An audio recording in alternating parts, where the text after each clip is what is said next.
Hello y'all, and welcome back to the Carp Commander YouTube channel. And today we are making some rice pack bait. If you do not already know how to make rice pack bait, which I'm sure you don't since you're watching this video, I'll show you every step in making it. So the ingredients you need are about 28 ounces of instant long grain white rice, 22 ounces of ketchup, any kind of jello or R&W flavoring, or any kind of flavoring you want, honestly. You can put anything you want in it, about a cup of sugar, and a cup of kosher salt or canning salt. So what you want to do is you want to take your rice, dump it in the bucket, you take your ketchup, and I'm only making 14 ounces right now, which is obviously half of 28, so I'm only going to use half of the 22 ounce bottle. Put your ketchup in there.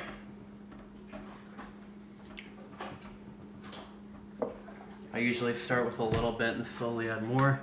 You put your salt in there, and then put the sugar in there.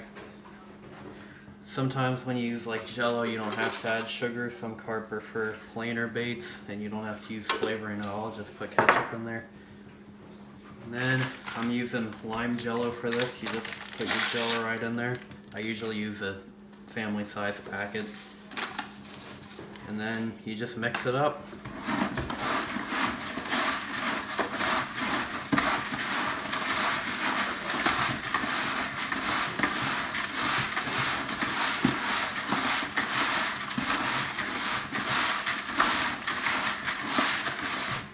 When you mix the rice, you want to make sure that it has a good, just a wet consistency. You don't want it to be too dry or else it won't set up right. And you don't want it to be too wet or else it'll just turn into a mush that doesn't do anything. And whatever you do, don't add flour to it because it reduces breakdown time and it doesn't really work too well. So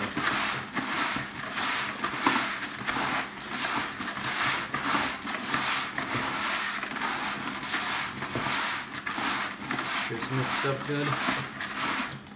And when you're done, it should look something like this. It's obviously the rice is still pretty sharp. It's just wet enough that it really won't form a ball, and it'll just kind of feel mushy. It's not real pleasant, but you put it in the bucket, you put the lid on it, and you let it sit overnight. Basically, it forms a large rubbery chunk. And what you do is you break that apart and let it dry out for another 8 hours, and then by then it'll be ready to use as bait. Well, I hope you enjoyed the video, and if you would like to see more bait making tutorials, please subscribe, and I will see you on the next one.